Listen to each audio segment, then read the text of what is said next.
শবে বরাতে কি কোনো বিশেষ নামাজ আছে? শাবানের বিশেষ আমল সম্পর্কে জানতে চাই। অনেক জায়নামাজে মক্কা ও মদিনার ছবি থাকে, আমরা তো ওই জায়নামাজে পা রাখি, এতে কি পাপ হবে? মোবাইল স্ক্রিনে কোরআন পড়ার হুকুম কি? রমজানের শুভেচ্ছা জানানো যাবে কিনা? রাতে কতটুকু সময় ঘুমানো সুন্নাত? কয়েকটা মসজিদের আজান একসাথে হলে একবার জবাব দিলে হবে কিনা? যদি কোনো ভালো কাজ করার পরে নিজের কাছে মনে হয় যে আমি এই কাজটি করছি, আমার মনে হলে সেটি কি অহংকার হয়ে যায়? মুখে ছেলেদের মতো ছোট দাড়ি উঠলে করণীয় কি একজন মেয়ের? চলুন তাহলে আর বিলম্ব না করে আপনাদের যে সমস্ত প্রশ্ন ইতিমধ্যে আমাদের হাতে চলে এসেছে সেগুলোর উত্তর দেওয়ার ফলে আমরা প্রবেশ করি। আরিফুর রহমান আপনি লিখেছেন শাবানের বিশেষ আমল সম্পর্কে জানতে চাই। আরিফুর রহমান, শাবান মাসের বিশেষ আমল হলো নফল সিয়াম। যত বেশি নফল সিয়াম রাখবেন শাবান মাস তত বেশি আপনার জন্য উপকারী হবে, তত বেশি আপনার জন্য সেটি কল্যাণকর হবে। এবং নবী করিম সাল্লাল্লাহু আলাইহি সাল্লাম এই মাসের প্রায় বেশিরভাগ দিনগুলোতে রোজা রাখতেন, প্রায় পুরো মাসে রোজা রাখতেন, শেষের কয়েকটা দিন বাদে। এই জন্য যত বেশি সংখ্যক দিন সম্ভব শাবান মাসে নফল রোজা রাখার চেষ্টা আমাদের করতে হবে। নফল রোজার জন্য, নফল সিয়ামের জন্য আদর্শ মাস হলো এই মাসটি। তবে শুরুর দিকে নফল সিয়াম বেশি বেশি রাখার বলে হাদিসে উৎসাহিত করা আছে। নাদিয়া আফরোজ আপনি লিখেছেন, অনেক জায়নামাজে মক্কা ও মদিনার ছবি থাকে, আমরা তো ওই জায়নামাজে পা রাখি, এতে কি পাপ হবে? এতে সে ধরনের গুনাহ হবে না, কারণ আপনি ইচ্ছাকে যদি এটাকে অপমান করার জন্য অবমাননা করার জন্য আপনি করছেন না, আর ইচ্ছাকৃতও করছেন তাও না। তারপরেও যথাসম্ভব অ্যাভয়েড করা উচিত, কারণ মক্কা মদিনার ছবি তো মক্কা মদিনার ছবি, হারামের ছবি, আল্লাহর ঘরের ছবি, যেটা আমাদের শ্রদ্ধার জায়গা, যেটা আমাদের কেবলা। সো এটাকে পায়ের নিচে মানে ইচ্ছাকৃত যাতে না পড়ে সেই দিকটা আমাদের খেয়াল করা কর্তব্য। আহমদ শাকির নাজাত আপনি লিখেছেন, মোবাইল স্ক্রিনে কোরআন পড়ার হুকুম কি? মোবাইল স্ক্রিনে কোরআন আপনি তেলাওয়াত করতেই পারেন, এবং প্রিন্টেড কোরআন থেকে তেলাওয়াত করলে যেরকম সওয়াব পাবেন, মোবাইল স্ক্রিন থেকে কোরআন তেলাওয়াত করলে একই সওয়াব পাবেন। মোবাইল স্ক্রিন থেকে তেলাওয়াত করলে সওয়াব আপনি কম পাবেন এরকম কোনো কথা নেই। আপনি কোরআন তেলাওয়াত করবেন, সেটা কোথা থেকে দেখে পড়বেন? কাগজ এখন আবিষ্কার হয়েছে, একসময় কাগজ ছিল না, মানুষ চালা থেকে দেখে পড়েছে, চামড়া থেকে দেখে পড়েছে, এখন মোবাইল স্ক্রিন থেকে দেখে পড়ি, একই কথা। মোবাইলে পড়েন, যেখানে পড়েন তেলাওয়াত সব আপনি পাবেন।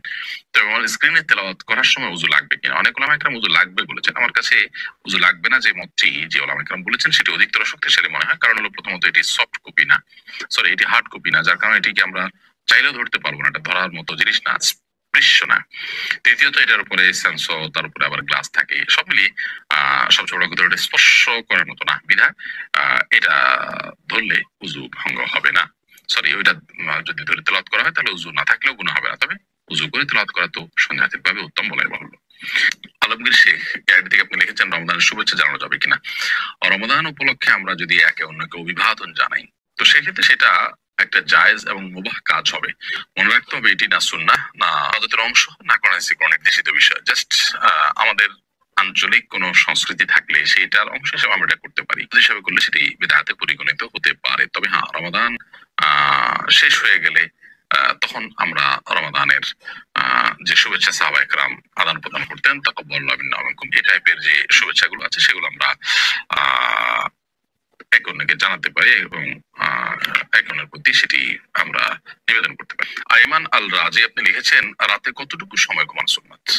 নবী করিম সাল্লাল্লাহু আলাইহি সাল্লাম এশার পর শুয়ে যেতেন। এশার পর শুয়ে যাওয়া তার পছন্দের কাজ ছিল। এশার পর শুয়ে গেলে ভোর রাতে তিনি উঠে যেতেন। এখান থেকে আনুমানিক 7-8 ঘন্টা টাইম তো হয়েই যায়।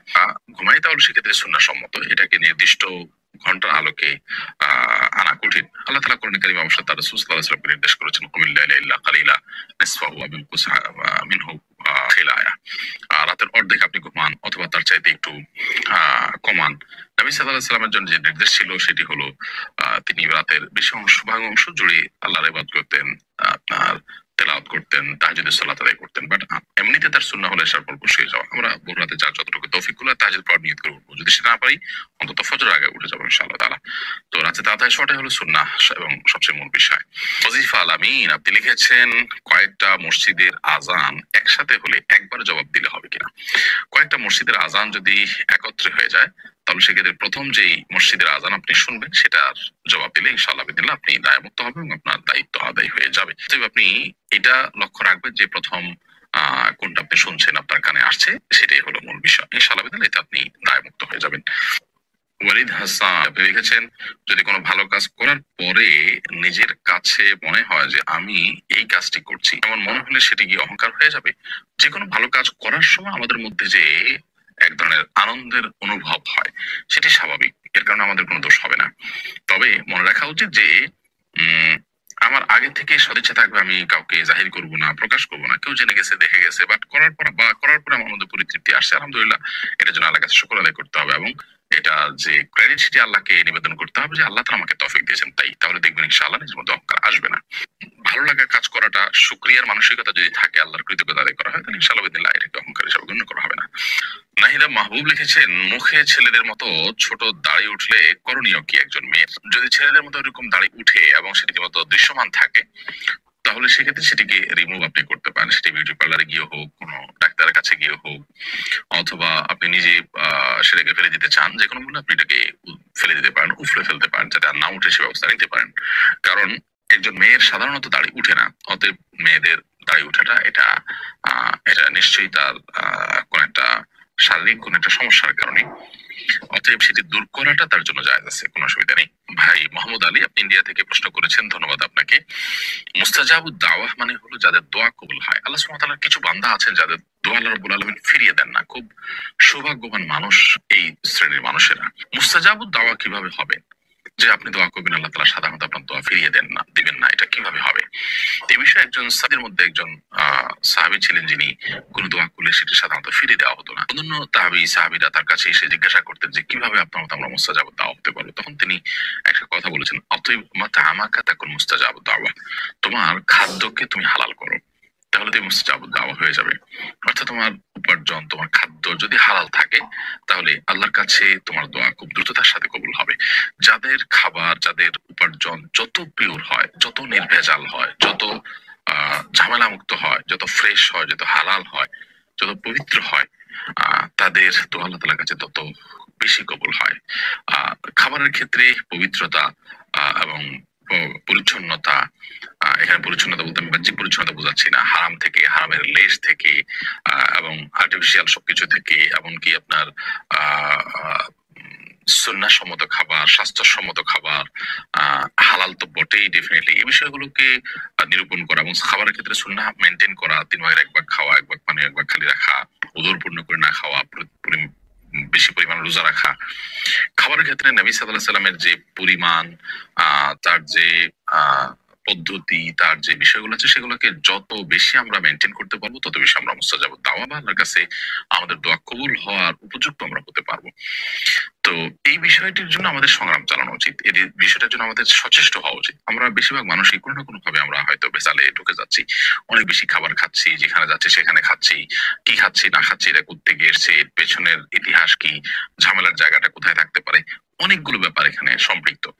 আল্লাহ তাআলা নেককার বান্দাগণ খাবার ব্যাপারে সেজন্য খুবই হিসাব নিকাশ করেন এবং খুবই বাস বিচার করে তারপরে খাবার গ্রহণ করেন, এবং এটি আল্লাহ তাআলা প্রিয় পাত্র হওয়ার জন্য অনেক বড় একটি শর্ত, বিশেষ করে দোয়া কবুলের জন্য। এজন্য আপনি মুস্তাজাবুদ দাওয়া হতে হলে হালাল উপার্জন হওয়া জরুরি। সেই সাথে আল্লাহ তাআলার প্রশংসা করা, শুকরিয়ার মানসিকতা থাকা, নবী সাল্লাল্লাহু আলাইহি ওয়াসাল্লামের দুরূদ প্রেরণ করা, এগুলো দোয়ার মধ্যে আমাদের থাকতে হবে। এবং সেই সাথে যার তাকওয়া যত বেশি, আল্লাহর সাথে শরীরের সম্পর্ক যত বেশি, আল্লাহর আদেশগুলোকে যে যত মেনে চলেন, আল্লাহ সুবহানাহু ওয়া তাআলার কাছে তিনি তত প্রিয় পাত্র হন এবং তার দোয়া কবুলের সম্ভাবনা তত জোরালো থাকে। আরিফ আর্নল্ড এই আইডি থেকে আপনি লিখেছেন, শবে বরাতে কি কোনো বিশেষ নামাজ আছে? শবে বরাতে নামাজ আছে কিনা, নামাজের নিয়ম কি, পদ্ধতি কি, এটি আমরা অনেকেই জানতে চাই। আমরা যেটাকে শবে বরাত বলছি, হাদিসে আসলে শবে বরাত বা লাইলাতুল বরাত বলতে এরকম কোনো শব্দ আসেনি, কোন হাদিসে এরকম বর্ণিত হয়নি।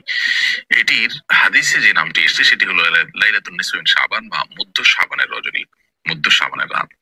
তো শাবানের মধ্য রাত, এই রাতটি এর মর্যাদা বিভিন্ন হাদিসে বর্ণিত হয়েছে, যদিও এ সংক্রান্ত বর্ণিত বেশিরভাগ হাদিসই অত্যন্ত দুর্বল।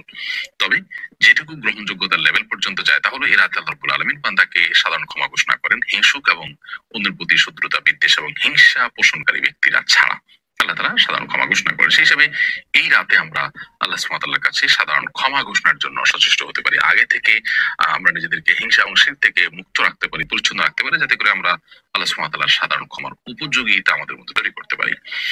এর বাইরে এই রাতকে কেন্দ্র করে আলাদা বিশেষ কোনো সালাতের নির্দেশ, বিশেষ কোনো ফরম্যাট, বিশেষ কোনো সংখ্যা, কোনোটি কিন্তু হাদিসে বর্ণিত হয়নি। আমরা নিজেদেরকে শিরক এবং হিংসা, বিদ্বেষ, শত্রুতা, মানুষের প্রতি, এগুলো থেকে যদি মুক্ত করে রাখতে পারি, ইনশাআল্লাহ আমরা সাধারণ ক্ষমা ক্ষমার আওতায় পড়ে যাবো। এর বাইরে আমি আল্লাহ তাআলার কাছে বিশেষভাবে দোয়া তো করতেই পারি, চেষ্টা তো করতেই পারি, বাট হাদিসে আমাদেরকে আলাদা করে রাতে কোনো ইবাদত বন্দেগীর কোনো বিশেষ নির্দেশনা, বিশুদ্ধ কোনো হাদিস আমাদেরকে দেয়নি।